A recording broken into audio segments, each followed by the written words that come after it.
Hello everyone, this is Suman from techbetrust। Viewers, আপনারা কিন্তু এখন থেকে মোবাইল দিয়ে চাইলেই কিন্তু পাসপোর্ট সাইজ ছবি তুলতে পারেন। তার জন্য কিন্তু আপনাদের স্টুডিওতে গিয়ে ছবি তুলতে হবে না। তো আজকের এই ভিডিওতে আমি আপনাদেরকে দেখাবো কিভাবে আপনারা মোবাইল দিয়ে পাসপোর্ট সাইজ ছবি তুলবেন, সেই প্রসেসটি। তো চলুন ভিউয়ার্স, আমরা দেখে আসি কিভাবে আপনারা মোবাইল দিয়ে পাসপোর্ট সাইজ ছবি বানিয়ে ফেলতে পারেন, সেই প্রসেসটি।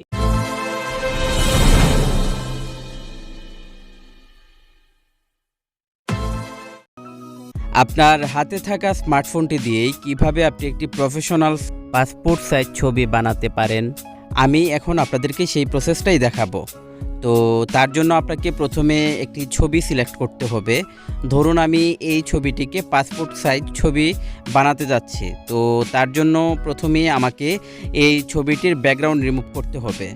তো ব্যাকগ্রাউন্ড রিমুভ করার জন্য আমাকে প্রথমেই চলে যেতে হবে গুগল প্লে স্টোরে। তো আমি চলে যাচ্ছি গুগল প্লে স্টোরে, আপনারাও গুগল প্লে স্টোরে আসবেন। দেন প্লে স্টোরের সার্চ বারে সার্চ করবেন ফটো রুম লিখে। ওকে, তো অ্যাপসটি আমার আগে থেকে ইনস্টল করা ছিল, তো আমি অ্যাপটিকে সিম্পলি ওপেন করে নিব। তো এখানে নিচের দিকে দেখতে পাচ্ছেন স্টার্ট ফ্রম ফটো, তো এখানে ক্লিক করব। দেন গ্যালারি চুজ করব এবং আমার কাঙ্ক্ষিত ছবিটি আমি এখানে সিলেক্ট করে দিব। অলরাইট, তো অটোমেটিক্যালি কিন্তু এখন স্ক্যানের মাধ্যমে আমার এই ছবিটির ব্যাকগ্রাউন্ড রিমুভ হয়ে গেছে। ওকে, তো এখন আমি ছবিটিকে সেভ করে নিব। তো তার জন্য আমাকে এই সেভ বাটনে ক্লিক করতে হবে, দেন সেভ টু গ্যালারি। অলরাইট, তো আমার কাজ কমপ্লিট। এখন আবারও আমাকে প্লে স্টোরে যেতে হবে। ওকে, তো প্লে স্টোরে এসে আমাকে সার্চ করতে হবে পাসপোর্ট সাইজ ফটো মেকার। তো আমি এখানে পাসপোর্ট সাইজ ফটো মেকার লিখে সার্চ করছি।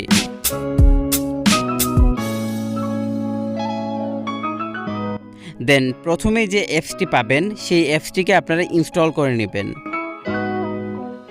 অলরাইট, তো এই অ্যাপসটিকে আপনারা ইনস্টল করে নেবেন। তো আমি অ্যাপটিকে ইনস্টল করে নিচ্ছি। অলরাইট, এখন ওপেনে ক্লিক করছি। ওকে, তো এখান থেকে পারমিশন অ্যালাউ করে দেব। দেন এখানে স্টার্ট লেখাতে ক্লিক করব। অলরাইট, তো এখানে কিন্তু দেখতে পাচ্ছেন কনফিগারেশন এবং নিচের দিকে সিলেক্ট টাইপ। তো আপনি যদি পাসপোর্ট সাইজ ছবি বানাতে চান তাহলে আপনি পাসপোর্ট সাইজ লেখাটির উপর টিকমার্ক করে দিবেন, এবং আপনি যদি ভিসার জন্য বানাতে চান তাহলে ভিসাতে ক্লিক করে দিবেন, এবং আপনি যদি স্ট্যাম্প সাইজ ছবি বানাতে চান তাহলে স্ট্যাম্প সাইজে টিকমার্ক করে দিবেন, এবং আপনি যদি কাস্টম কোনো সাইজ ছবি বানাতে চান তাহলে আপনি কাস্টম সাইজে টিকমার্ক করে দিবেন। অলরাইট, দেন আমি যেহেতু পাসপোর্ট সাইজ বানাবো তাহলে পাসপোর্ট সাইজের উপর ক্লিক করছি। দেন এখান থেকে কান্ট্রি সিলেক্ট করে দিতে হবে। তো আমি যেহেতু বাংলাদেশে বসবাস করি এবং তাই আমি বাংলাদেশেই সিলেক্ট করে দেব। এখানে একটি কথা না বললেই নয় যে আপনি যে দেশের জন্য পাসপোর্ট সাইজ বানাতে চান সেই দেশটি সিলেক্ট করে দেবেন, কারণ এক এক দেশের জন্য কিন্তু পাসপোর্ট সাইজ ছবি এক এক সাইজের। ওকে, তো এখন আপনাকে সিলেক্ট ফটো ক্লিক করে আপনি গ্যালারি চুজ করবেন। দেন আপনি আপনার যে ছবিটি পাসপোর্ট সাইজের জন্য ব্যাকগ্রাউন্ড রিমুভ করেছেন সেই ছবিটি সিলেক্ট করে দেবেন। ওকে, তো আমি আমার এই ছবিটি সিলেক্ট করে দিচ্ছি। নাও এখানে আমি একটু ক্রপ করে নেব, যেহেতু আমি পাসপোর্ট সাইজ ছবি বানাতে চাই সেজন্য আমি ছবিটিকে ক্রপ করে নিচ্ছি।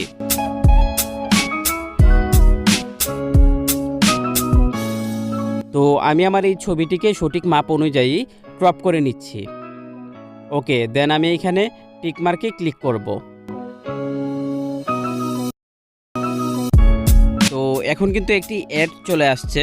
তো আমি যেহেতু অ্যাপটিকে ফ্রিতে ব্যবহার করছি সেজন্য আমাকে সম্পূর্ণ অ্যাডটি ওয়াচ করতে হবে।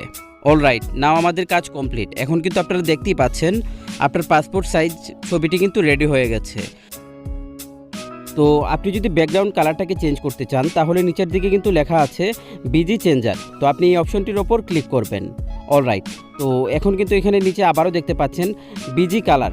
তো আপনারা এখান থেকে যে কোনো কালার পিক করতে পারেন। তো আমি আপনাদেরকে সবগুলো কালার পিক করে দেখিয়ে দিচ্ছি।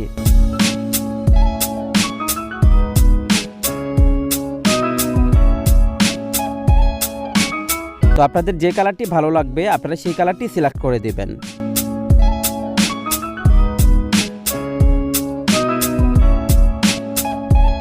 অলরাইট, তো আমি এই কালারটি রাখতে যাচ্ছি। তো তার জন্য এখানে টিক অপশনটিতে ক্লিক করে দিব।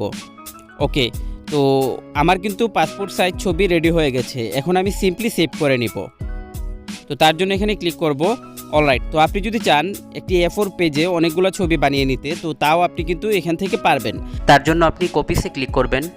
ওকে, দেন এখান থেকে A4 যে সাইজটা আছে, যেহেতু লক করা আছে, কারণ আমরা ফ্রিতে অ্যাপটি ব্যবহার করছি, তার জন্য আমাদেরকে কিন্তু একটি অ্যাডস ওয়াচ করতে হবে। সেজন্য আমি অ্যাডটিকে ওয়াচ করে নিচ্ছি। ওকে, তো আপনারাও সেম অ্যাডটি ওয়াচ করে নেবেন।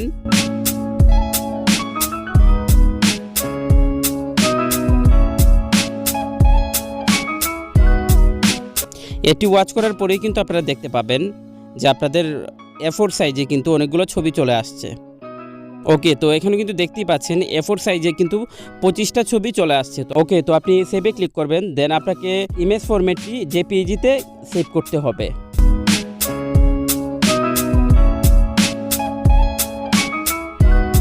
ওকে, তো আপনি কিন্তু চাইলে এখান থেকে সিম্পলি ছবিটি প্রিন্ট করে নিতে পারেন আপনার যদি প্রিন্টার থাকে। তো ওকে, তো এখন কিন্তু আপনার ছবিটি অটোমেটিক্যালি কিন্তু গ্যালারিতে সেভ হয়ে গেছে। তো আমি আবার এই একটি ছবিও সেভ করতে চাই, তার জন্য আমি সেভে ক্লিক করব। ওকে, তো আপনারা কিন্তু উপরে দেখতেই পাচ্ছেন আমার ছবিটি কিন্তু গ্যালারিতে সেভ হয়ে গেছে। আপনি কিন্তু চাইলে প্রিন্টার দিয়ে ওই ছবিটি প্রিন্ট করে নিতে পারবেন যদি আপনার ফোনের সাথে প্রিন্টার কানেক্টেড থাকে। ওকে, তো আমাদের কাজ কমপ্লিট। তো এখন যদি আমি গ্যালারিতে চলে যাই তাহলে কিন্তু আমি আমার এই দুটি ছবি দেখতে পাবো। দেখেন আমার ছবিটি কিন্তু এখানে গ্যালারিতে চলে আসছে এবং কোয়ালিটিও অনেক ভালো কোয়ালিটিতে চলে আসছে। তো এখন যদি আমি বাইরের দোকান থেকে যদি আমি ছবিটি প্রিন্ট করে নিতে চাই তাহলে কিন্তু আমি প্রিন্ট করে যে কোনো কাজে ব্যবহার করতে পারবো, বা আমি যদি সরকারি চাকরির আবেদন করতে চাই তাহলেও কিন্তু আমি এই ছবিটি দিয়ে আবেদন করতে পারবো। তো এইভাবেই কিন্তু আপনারা স্মার্টফোনের মাধ্যমে খুব সহজেই পাসপোর্ট সাইজ ছবি তুলে নিতে পারবেন খুব সহজেই। তার জন্য কিন্তু আপনাদের আর স্টুডিওতে গিয়ে ঝামেলা করতে হবে না।